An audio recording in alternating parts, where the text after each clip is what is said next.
नमस्कार, मैं हूं वर्षा और आप देख रहे हैं IND24।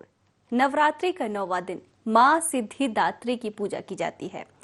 सिद्धि का अर्थ है ध्यान करने की क्षमता और धात्री का अर्थ है दाता। वो कमल पर विराजमान है और उनकी 4 भुजाएं हैं जो कमल गदा शंख को धारण करती हैं। इस दिन को महानवमी के रूप में भी मनाया जाता है। हिंदू पौराणिक कथाओं के अनुसार भगवान शिव ने देवी सिद्धिदात्री की कृपा से सभी सिद्धियों को प्राप्त किया था और यही कारण है कि उनका आधा शरीर देवी का था। आखिर क्या है मां सिद्धिदात्री की महिमा, जानते हैं पंडित अरविंद पचौरी से। पंडित जी, बहुत स्वागत है आपका।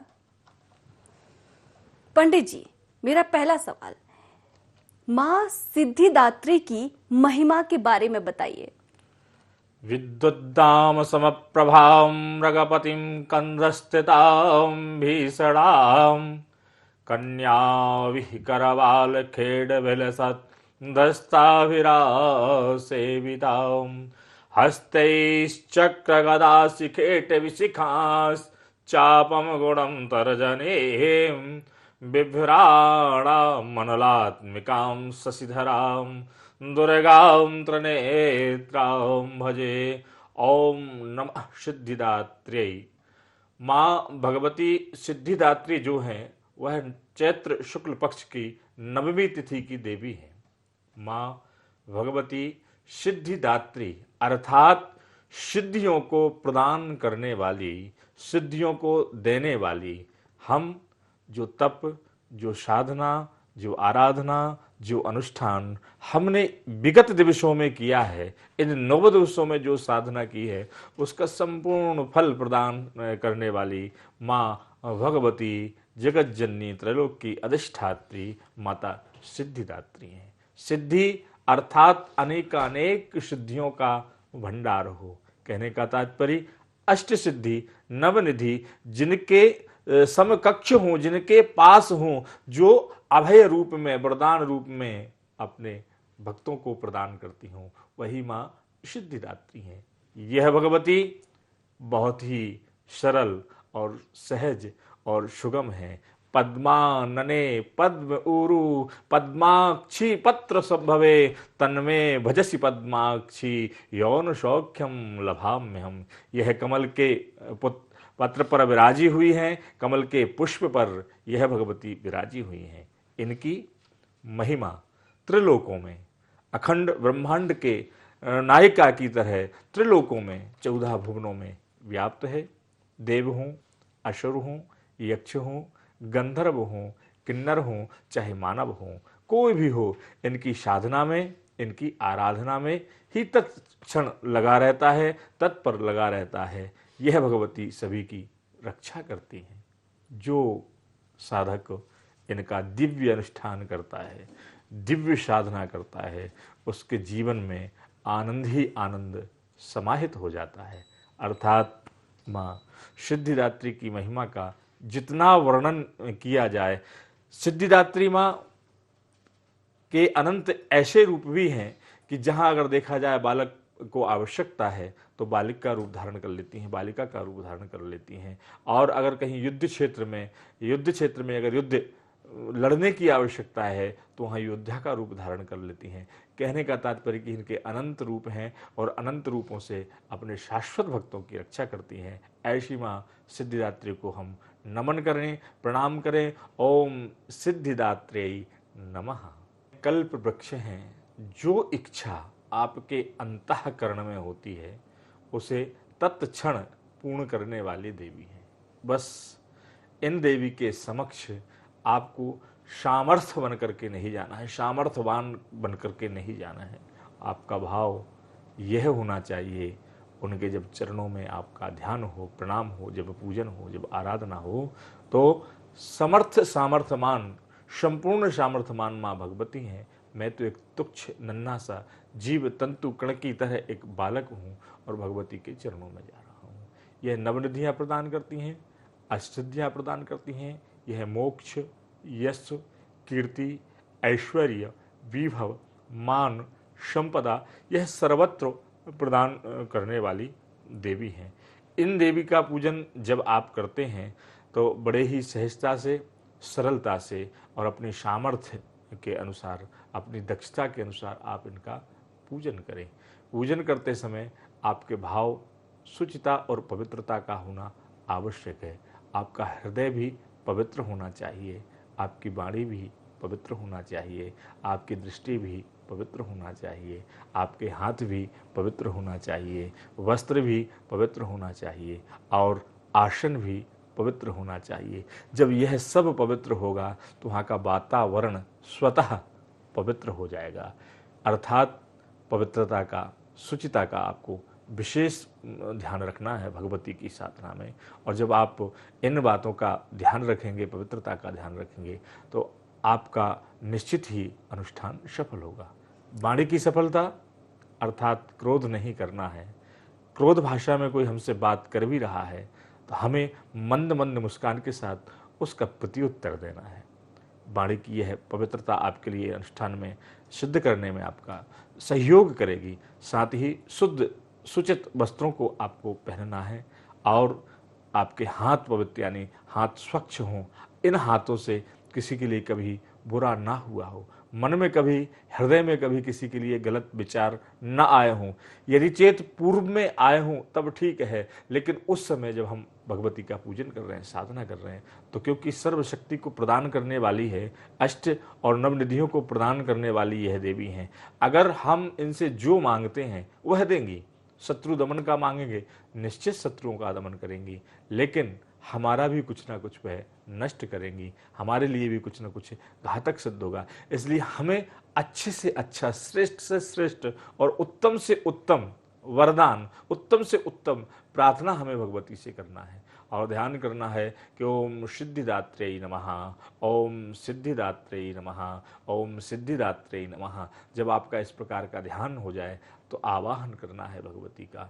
जब आवाहन आपका हो जाए तो 4 बार आपको आचमनी जल छोड़ना। पाद्यम समर्पयामि, अर्घ्यम समर्पयामि, आचमनियम समर्पयामि और एक पात्र में जल लेके सर्वांगे स्नानियम भगवत्यै सिद्धिदात्रै नमः स्नानम समर्पयामि तदुपरांते वस्त्रम समर्पयामि। आपको वस्त्र चढ़ाना है, जो कलावा आटी आपके समक्ष रखी हो वह वस्त्र आप भगवती की प्रतिबिंब छाया चित्र पर चढ़ा दीजिए। वस्त्रम समर्पयामि, उपवस्त्रम समर्पयामि यानी गमछा के रूप में आपको भगवती के लिए वस्त्र चढ़ाना है। उपवस्त्रम समर्पयामि तदुपरांते सिद्धिदात्र्यै गंधम समर्पयामि, तिलक लगा देना है अष्टगंध का, केसर युक्त या रक्त चंदन या रोली जो आपके समक्ष है उसका तिलक भगवती के मस्तक पर लगा देना हो। गंधम समर्पयामि, अक्षतान समर्पयामि, पुष्पेषु पुष्पमाल्याम सिद्धिदात्र्यै नमः पुष्पम समर्पयामि।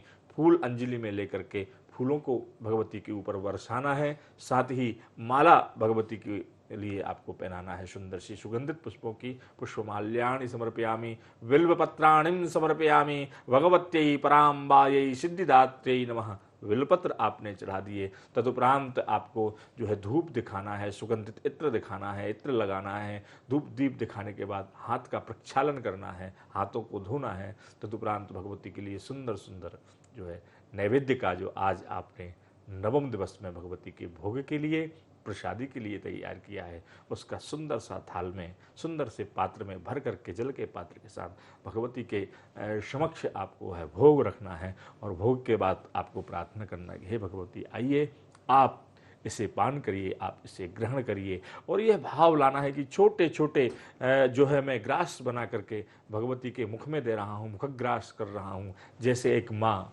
बहुत प्यार से एक नन्हे से विचलित बालक को छोटे छोटे ग्रास उसके मुख में देती हैं, ऐसे ही हम भगवती को भोजन का पान करा रहे हैं, प्रसाद का पान करा रहे हैं। साथ ही जल आदि आपको देना है। तदुपरांत मुख वासन के लिए, मुख शुद्धि के लिए फल और जो है तांबूल यानी बीड़ा, पान का बीड़ा आपको अर्पित करना है। श्रीफल लेना है और श्रीफल लेने के बाद भगवती से प्रार्थना करना है कि हे भगवती, यदि चेत मेरे इन 9 दिवसों में किसी प्रकार की कोई त्रुटि हुई हो, कलश का पूजन में, दीपक के पूजन में, आपके पूजन में, भैरव के पूजन में, काल भैरव के पूजन में, 49 भैरव के पूजन में, मरुदगणों के पूजन में, तो उस पूजन को मेरे व्रत में, उपवास में, संयम में, वाणी में, तप में, जप में, अनुष्ठान में अगर किसी प्रकार की त्रुटि हुई हो तो मुझे छोटा सा नन्हा सा अबोध सा बालक समझ करके माफ़ कर देना, क्षमा कर देना। मैं तो आपका बालक हूँ और आप तो दयालु हैं, आप तो कृपालु हैं। मैं तो आरार्त वाणी लेकर के आपके समक्ष आया हुआ हूँ। जब यह भाव आपके अंतःकरण में आएंगे, भगवती आपके जीवन में कभी कष्ट अनिष्ट आपके इर्द गिर्द भी नहीं, आपको स्पर्श भी नहीं कर सकता, आपके समीप में भी नहीं आ सकता। और सदा सर्वदा आपकी ओर भगवती माँ सिद्धिदात्री या जो देवियाँ हैं, दुर्गा देवी हैं, महाकाली, महालक्ष्मी, महासरस्वती, इन देवियों की कृपा आपके ऊपर बरसती रहेगी। धन धान्य के भंडारे भरे रहेंगे, आपके सभी काम निर्विघ्नता से सिद्ध होंगे। इस भाव से आप भगवती का पूजन करिए। ओम सिद्धिदात्रे नमः। ध्यानम पूजनम समर्पयामि सिद्धिदात्रे नमः। जी पंडित जी, बहुत ही सुंदर प्रकाश आपने डाला है। सभी कामों को सिद्ध करने वाली माँ सिद्धिदात्री का स्वरूप कैसा है, इस पर भी एक प्रकाश डालिए। माँ भगवती जो है सिद्धिदात्री, एक हाथ में कमल का पुष्प लिए हुए हैं, दूसरे में शंख जो है शंख का नाद करती हैं, हाथ में गदा है, चक्र है। यह भाव भगवती का रक्षक रूप का है। द्वितीय भाव भगवती एक से आशीष प्रदान कर रही हैं, दूसरे में शंख है, चक्र है और त्रिशूल भी धारण किए हुए हैं। अर्थात भगवती के अनंतानंत रूप हैं।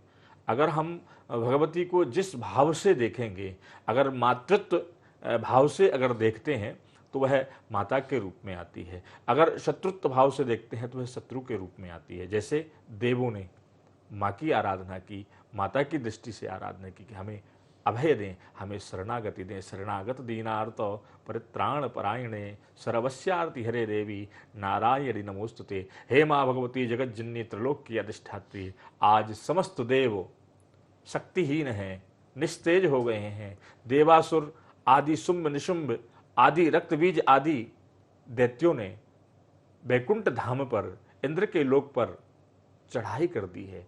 तो सभी ने माँ के रूप में उनसे प्रार्थना की और माँ भगवती सिद्धिदात्री का प्रकाट हुआ। वही देवासुर, वही शुंभ निशुंभ ने भी माँ की साधना की, लेकिन शत्रुता की तो माँ ने उन्हें जो है दुष्ट के दमन करने के लिए शत्रु के रूप में प्रकट हुए और यहाँ एक माता के रूप में प्रकट हुआ। अर्थात जिसकी रही भावना जैसी प्रभु मूरत देखी तीय तैसी। जो जिस भाव से मेरी माता को, जगत जननी को, सिद्धिदात्री को बुलाता है, मानिए उसी भाव से भगवती उसके समक्ष आती हैं। यह सर्वस्व सर्वगुणों से संपन्न है। सर्वस्व रूपे सर्वे से सर्वशक्ति समन्विते वही वस्त्राहिनो देवी दुर्गे देवी नमस्तुते। इनके पास सर्वस्व है, किसी चीज की कोई कमी नहीं है, क्योंकि इस जगत को, इस चराचर को यह चलाने वाली हैं। तो आपको जो चाहिए, जो कामना है, जो भी इच्छा है, निष्काम या सकाम भाव से आप आराधना करते हैं तो है आपके संपूर्ण वरदानों, क्योंकि इनका नाम ही सिद्धिदात्री है। सिद्धियों को प्रदान करने वाली, सिद्धियों को बांटने वाली, सिद्धियों को देने वाली, अपने भक्तों को प्रसन्न चित्त करने वाली। पद्मानने पद्म ऊरु पद्माक्षी पद्म संभवे, यानी कि कमल के पुष्प पर विराजी हुई, सरस जनिलये सरोज हस्ते धवलतांग सुगंधमाल्य शोभे। श्वेत कमल पर भी विराजी हुई है जो ज्ञान की मुद्रा है, रक्त कमल पर विराजी हुई है जो धन की मुद्रा है, और सिंह पर विराजी हुई है वह काली की मुद्रा है। यानी कि भगवती को जब जहां जिस भाव में आप याद करेंगे, पुकारेंगे, भगवती तत्क्षण चली आती है। अपने वाहन का भी परित्याग कर देती है, अपने धाम बैकुंठ का भी परित्याग कर देती है और भगवती उस साधक के समीप पहुंच जाती है। भगवती के एक विशेष गण और हैं जिन्हें भैरव कहा जाता है। वह तो भगवती की साधना के पूर्व में ही भगवती के साधकों की कामना को पूर्ण करने के लिए तत्क्षण खड़े रहते हैं। फुम फुम फुल्लार शबदम बसति फले पत्र जायतेर यश्च कंठे डिंग डिंग डिन्नादि डिन्नं कलयति डमरुम यश्य पाणौ प्रकाम पाम तक तक तिंदादि किंदाधिगति दिग्गीर्यति व्योम वाग्मीम कलपांते तांडवयम शकल भयहरम भैरवम क्षेत्रपालम। जो क्षेत्रपाल हैं, जो क्षेत्र की रक्षा करते हैं, जो जहां साधक रहता है उस साधक के दिव्य अनुष्ठान की रक्षा करने के लिए माँ भगवती उन्हें भेज देती हैं। जो साधक साधना कर रहा है उसका अनुष्ठान, उसकी दिव्य साधना निर्विघ्नता से संपन्न हो, इसलिए वह भैरव एक क्षेत्र के अधिकार के रूप में, एक सिपाही के रूप में वहाँ पर खड़े हो जाते हैं। और अगर देखते हैं कि उनके बालक पर, उनके जातक पर, यानी भगवती की जो साधना कर रहा है, कहीं उस पर किसी प्रकार का कष्ट तो नहीं है। भगवती भ्रुकुटी कुटिलातस्य, भगवती की जरा सी भ्रुकुटी हिलने पर भैरव तांडव मचा देते हैं। और जब भैरव चलते हैं तो भैरव इस प्रकार से रक्षा करते हैं कि दसों दिशाओं में मंडायमान होने लगता है। दसों दिशा अनेक प्रकार की सिंहनाद ध्वनि सुनाई देने लगती है, घंटा का नाद सुनाई देने लगता है। और एक जो भक्त होता है, भक्त को अंतःकरण में उमंग, आनंद, स्फूर्ति, दिव्यता, भव्यता, सभ्यता, नव्यता दिखाई देने लगती है। अर्थात भगवती की जो साधना करता है वर्षा जी, साधना का एक आनंद ही कुछ और है। जब हम माँ की शरण में जाते हैं, माँ की गोद में जाते हैं, तो वहाँ का आनंद, वहाँ का पूजन और वहाँ की कृपा एक अलौकिक, अकथनीय, अवर्णीय है, जिन्हें हम शब्द सुमन में पिरो नहीं सकते। ऐसी मेरी माँ सिद्धिदात्री हैं। आप सभी आज सिद्धिदात्री का बड़े ही आनंद के साथ पूजन कर रहे हैं और बड़े ही आनंद के साथ उनके ध्यान में मग्न हैं। जी बिल्कुल, उनके अलौकिक रूप के बारे में और उनकी अलौकिक विशेषताओं के बारे में आपने बहुत अच्छा प्रकाश डाला, बहुत अच्छा वर्णन किया पंडित जी। नवे दिन का अपना एक विशेष महत्व होता है, बहुत ही महत्वपूर्ण होता है। इस दिन की क्या क्या विशेषताएं होती हैं? आज आप नवे दिवस जब आप पूजन कर रहे हैं तो भगवती का जो भी प्रतिबिंब आपके समक्ष रखा हुआ है, जैसे सांगोपांग, षोडशोपचार, पंचोपचार, राजोपचार, जो भी आप पूजन कर रहे हैं वह नित्यतः आप पूजन करें। और आपके यहाँ ज्वारादि की अगर स्थापना है उनका भी आप पूजन करें। कलश की स्थापना है, कलश का पूजन करें। अखंड दीपक आपके यहाँ जल रहा है, उस अखंड दीपक का भी पूजन करें। यथेष्ट कहीं कहीं परंपराएं हैं कि आज 90 दिवस में भगवती अपनी जो कुलदेवी होती है, कुलदेवी की का भी लोगों के यहाँ पूजन होता है। कभी अष्टमी में, कभी नवमी में, किसी किसी के यहाँ पूजन होता है। तो वह भी भगवती के आज नवम दिवस यानी सिद्धिदात्री के दिवस पर भगवती कुलदेवी का पूजन करते हैं, तो वह भी आप पूजन करें। साथ ही संपूर्ण पूजन होने के उपरांत संपूर्ण भोग सामग्री, हवन आदि जब आप करते हैं, हवन आदि क्रिया से निवृत्त होने के बाद पूर्णाहुति करते हैं। पूर्णाहुति यानी दिव्य अनुष्ठान की को पूर्ण करना, उसकी शांति करना, उनका समापन करना, उसका श्री इति करना, यानी भगवती के चरणों में उसको समर्पित कर देना। और प्रार्थना की आज के दिवस, क्योंकि आज की जो देवी है सिद्धिदात्री हैं, वह 9 दिवसों में आपने जो जो साधना की वह सिद्धिदात्री आपको संपूर्ण फल प्रदान करती हैं। त्रिभुर्मासे, त्रिभुर्पक्षे, त्रिभुर्दाता, त्रिभुर्दिनई, 3 दिन, 3 माह, 45 दिन, 15 दिन, ऐसा शास्त्र कहता है। लेकिन यहाँ पर भी 9 दिवस हैं, 3 तक का 9 होता है। तो आज 9वें दिवस की जो देवी, मतलब आज आपको संपूर्ण फल आपको प्राप्त होना है, संपूर्ण फल की आपको प्राप्ति होना है। तो ये सिद्धिदात्री देवी आपको प्रदान करेगी। तो किसी प्रकार की कोई त्रुटि रहती है तो उसकी पूर्ण क्षति पूर्ण करने के लिए पूर्णाहुति की जाती है। तो आपने जो पूर्णाहुति की, हवन में पूर्णाहुति की, भगवती से प्रार्थना की, यदक्षरपदम भ्रष्टम मात्राहीनं च यद् भवेत् तत्सर्वं क्षम्यतां देवो प्रसीद परमेश्वरी। हे भगवती, अक्षर से, मात्रा से, बिंदु से, वाणी से, वचन से, कर्म से, मनसा वाचा कर्मणा जो भी त्रुटि हुई हो आप उसे क्षमा करना। और इस अनुष्ठान को मैं आपके चरणों में समर्पित कर रहा हूँ। कामना से अगर किया है तो निश्चित आपकी वह कामना पूर्ण होगी। निष्काम से किया है तो आपके जितने भी कार्य हैं, जितने भी सोच है, विचार है, मन में दृढ़ संकल्प था, वह पूर्ण होंगे। जब आपने यह किया, उन कन्याओं का आपको आज के दिवस पूजन करना है। कन्याओं को, ब्राह्मणों को, विज्ञ आचार्यों को, मनीषियों को अगर आप ब्राह्मण आदि का भोजन करा सकते हैं तो वह भी आप भोजन प्रसादी के रूप में कराइए। यथेष्ट इच्छानुसार, स्वेच्छानुसार जो भी वस्त्रों, दिव्य द्रव्य आप अगर दान कर सकते हैं तो निश्चित करिए। कोई पात्र अगर दान करना चाहे तो वह करिए। कन्याओं को, देवियों को, गौरियों का आप पूजन करते हैं, पाद प्रक्षालन करते हैं, उनका चरणामृत चरणोदक लीजिए और उसको पान करिए। यह सब करने के बाद आप शुचिता और पवित्रता का आप भंडार कहलाएंगे। और जब यह करते हैं तो उन ज्वारों को लेकर के या जो कलश है उसे लेकर के आप कहूँ कूप, तडाग, जहाँ पर स्वच्छ और पवित्र जल हो, पर विशेष ध्यान रखना है पर्यावरण का। पर्यावरण शुद्धि की परम आवश्यकता है। यानी कि नदी के किनारे पर भी आप जल लेकर के आप उनको विसर्जित कर सकते हैं। किसी जहाँ पर जल भरा हो नहीं है तो कहीं एक गड्ढा खोद करके उस गड्ढे में भी आप विसर्जित करके कुछ जल डाल सकते हैं, क्योंकि पर्यावरण शुद्धि की परम आवश्यकता है, जल शुद्धि की परम आवश्यकता है। तो भावना में होकर के हमारे पर्यावरण के साथ भी ना खेलें, अर्थात आप इनका विसर्जन करते हैं तो किसी कुआं तालाब जो है कि किनारे जाकर के, नदी के किनारे पर जाकर के आप विसर्जन करिए। वह जल है, उस जल को भी विसर्जन करिए। जो नारियल है उसे भी वहाँ पर भेंट के रूप में आप भगवती के समक्ष फोड़ दीजिए, या वहीं पर छोड़ दीजिए, या प्रवाहित कर दीजिए, जो भी यथेष्ट आपकी इच्छा है वैसा करके। और भगवती से प्रार्थना करिए कि यथाशीघ्र यह मंगल दिवस, यह आनंद का दिवस हमारे जीवन में दूसरी बार पुनः यथाशीघ्रता से आए, और हमारे जितने भी अनिष्ट हैं वह सब करें। और पूजनों उपरांत आकर के सभी लोग भगवती की आरती करें, वहाँ से आने के बाद भी आरती करें, जहाँ पर स्थापन हुआ है वहाँ पर भी प्रणाम करें, क्योंकि वह दिव्य जगह, दिव्य स्थान जो है भगवती का चरण का पधारना हुआ है। तो इस साधना के साथ जब आप भगवती से प्रार्थना करेंगे तो आपके मनोरथ पूर्ण होंगे। जी पंडित जी, नवरात्रि के 9 दिनों का फल प्रदान करने वाली माँ की पूजन विधि क्या है? भगवती के 9 दिनों में जो पूजन करने की जो विधि है, उस पूजन की विधि में आज के दिवस आप अगर पूजन करते हैं तो प्रथम दिवस से जो आप पूजन करते चले आ रहे हैं, पहले दिवस आपने जैसे पूजन किया, प्रथमम शैलपुत्री च, द्वितीयम ब्रह्मचारिणी, तृतीयम चंद्रघंटेति कूष्मांडेति चतुर्थकम, पंचमं स्कंदमाता च, षष्ठं कात्यायनीति च, सप्तमं कालरात्रेति महागौरीति चाष्टमं, नवमं सिद्धिदात्री च, नवदुर्गा प्रकीर्तिता। प्रथम दिवस आपने पूजन की, द्वितीय दिवस आपने पूजन की, तृतीय, चतुर्थ, पंचम, तो निश्चित ही आपको पूजन का क्रम तो ज्ञात हो गया है। लेकिन आज के दिवस थोड़ा सा पूजन अलग करना है। अलग से तात्पर्य कि भगवती को भोग लगाना है, विशेष भोग लगाना है, विशेष आराधना आपको करना, विशेष ध्यान करना है। करुणा में द्रवित आपका मन होना चाहिए, उमंगता भी होना चाहिए, लेकिन भगवती के चरणों में अनुराग प्रीति होना चाहिए।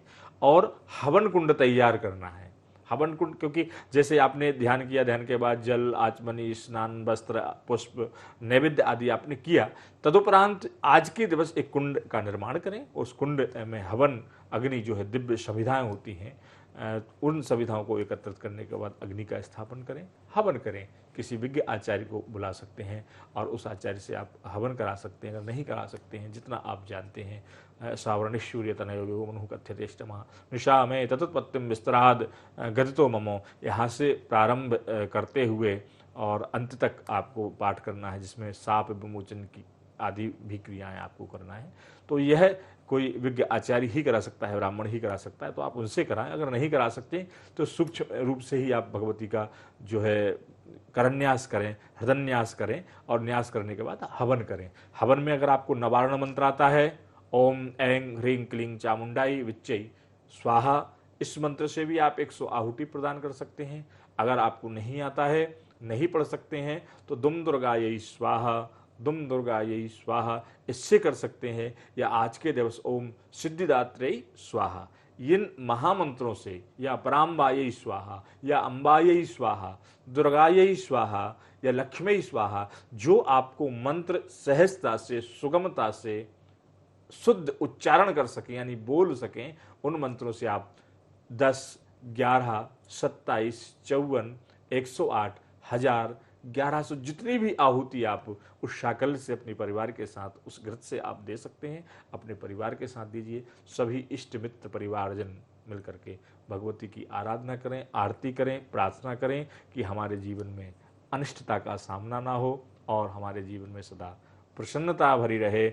हमारे जीवन में जो नन्हे मुन्ने बालक हैं, उनकी प्रखर बुद्धि, ओजस्वी बुद्धि, तेजस्वी बुद्धि आती रहे, हमारे वंश की वृद्धि होते रहे, हमारे कुल की वृद्धि होती रहे, हमारे यहाँ धार्मिक मंगल हरित वंदन सदा सर्वदा वंदते रहें और उमंगता का वास रहे। भगवती से ऐसी प्रार्थना करने के उपरांत आप उनका विसर्जन करें। जी बिल्कुल पंडित जी, हम किन किन मंत्रों का उच्चारण कर सकते हैं नवरात्रि के 9वें दिन? जी, आज नवरात्रि के नव दिवस पर आप जो जिन मंत्रों का आपको उच्चारण करना है, वह मैंने पूर्व में भी बताया कि नवारण जो मंत्र है, ओम ऐं ह्रीं क्लीं चामुंडायै विच्चै, यह महामंत्र है, यह नवारण मंत्र है। इस मंत्र का आप अधिक से अधिक जितना उच्चारण करें, जितना जप करें, आप करिए, भगवती आपसे प्रसन्न होगी। या दुम दुर्गायै नमः, इस मंत्र का भी आप जप कर सकते हैं। तो हमने पंडित जी से माँ सिद्धिदात्री की महिमा के बारे में जाना। पंडित जी, बहुत शुक्रिया इतना सुंदर व्याख्यान करने के लिए। नवरात्रि के आखिरी दिन किस तरीके से हम पूजन अर्चन कर सकते हैं, माँ को प्रसन्न कर सकते हैं, इसके बारे में हमने जाना। आप सभी पर माता रानी, माँ दुर्गा की कृपा आप सब पर बनी रहे। अब हमें इजाजत दीजिए। नमस्कार।